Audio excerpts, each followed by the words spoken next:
मित्रांनो नमस्कार. डाळिंबात आज दर आहे 200 ते 210 रुपयाच्या आसपास. आज डाळिंबात दर गेलेले.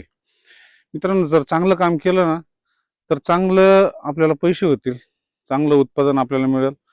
म्हणून सातत्य ठेवा, चांगलं काम करीत राहा. एका सामान्य शेतकऱ्याला जर 200 रुपयाच्या पुढे जर दर मिळाले तर फार मोठा विक्रम आहे डाळिंबामध्ये. तर आपल्याला वेळोवेळी चांगले कामं, चांगली औषधं, पाणी व्यवस्थापन, खत व्यवस्थापन हे करणं फार गरजेचं असतं.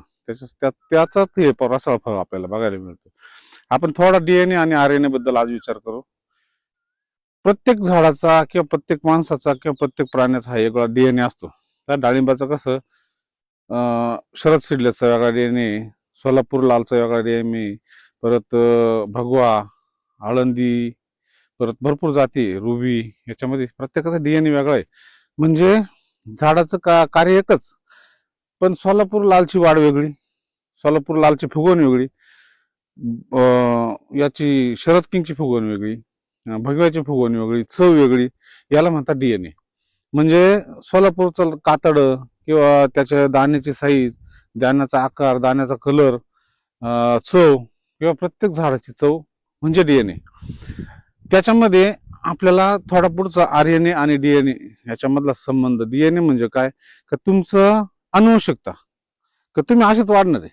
म्हणजे सुधाकर सीडलेस झालं, शरद सीडलेस झालं, थॉम्सन सीडलेस झालं, सोनाका झालं. सोनाका ही लांबच होणार, सुधाकर सीडलेस ही साईज जास्त येणार, माल तिला मालाचं प्रमाण कमी जास्त होतं. हा त्याच्या डीएनएचा संबंध याच्याशी. किंवा सोनाका आपली लांबच होती, शरद सीडलेस आपली काळीच होती. हा डीएनएशी संबंध म्हणते याला. आता त्याच्या पुढचं आपल्याला आरएनए म्हणजे जांतोमोनस ऑक्झिनोपोडस तुनिके म्हणजे हत्याल्या.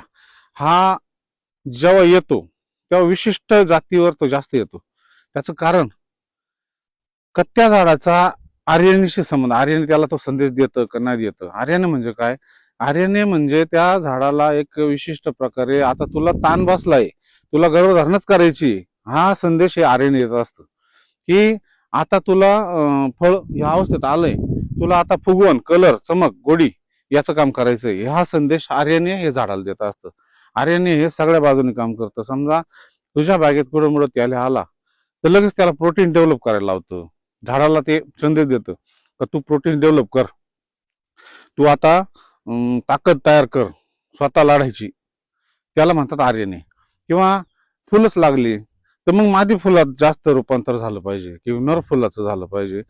म्हणजे मादी फुलात जास्तीत जास्त रूपांतर करायचं काम आपण जेव्हा सीपीपी मारतो, 6 मारतो, लिओसिन मारतो, हे घटक जेव्हा आपण वापरतो डाळिंब बागेत किंवा द्राक्ष बागेत, तर ते घटक झाडाला ऍक्टिव्ह करायचं काम म्हणजे आर्यने करतं. इथं आर्यनेचा फार मोठा संबंध आहे. म्हणून आपल्या झाडाला कायम सशक्त ठेवा. सशक्त ठेवले तर तुम्ही त्याल्यासारख्या रोगावर कंट्रोल मिळवाल, तुमच्या फुगवणीवर, साईजवर, चमक ह्या गोष्टीवर कंट्रोल मिळवाल. खाली स्वच्छता ठेवा बागेमध्ये. मला तरी अजून वाटतंय की स्वच्छतेचा आणि केल्याचा फार मोठा जवळचा संबंध आहे.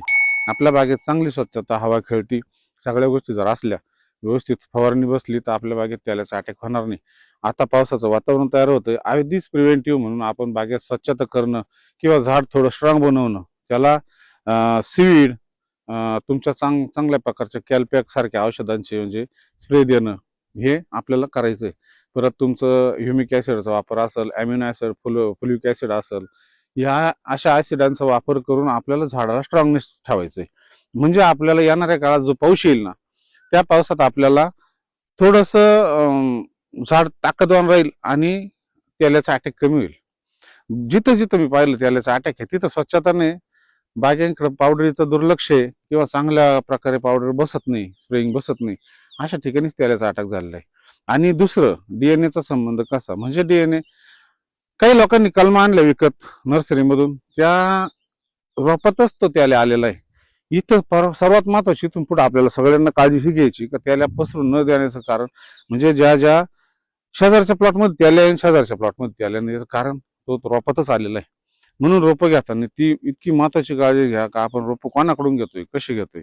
म्हणजे इथं डीएनएचा संबंध येतो. त्या रोपातच तो त्याला आला तर तुमच्या झाडावर तो त्याला दिसणार, तिथं आर्यने तुमचं किती काम केलं तरी त्याचा उपयोग होणार नाही.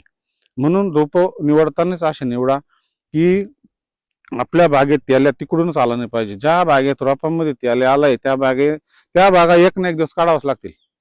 म्हणून रोपाकडं 4 ठिकाणी फिरा, 10 ठिकाणी फिरा, त्याला इतकं चांगल्या माणसाला घेऊन जा, इतकं बारीक निरीक्षण करा, भिंग काच घेऊन जा, त्याच्यावर त्याला आहे का नाही प्रत्येक त्या हुंडी पार बारीक बारीक चेक करा.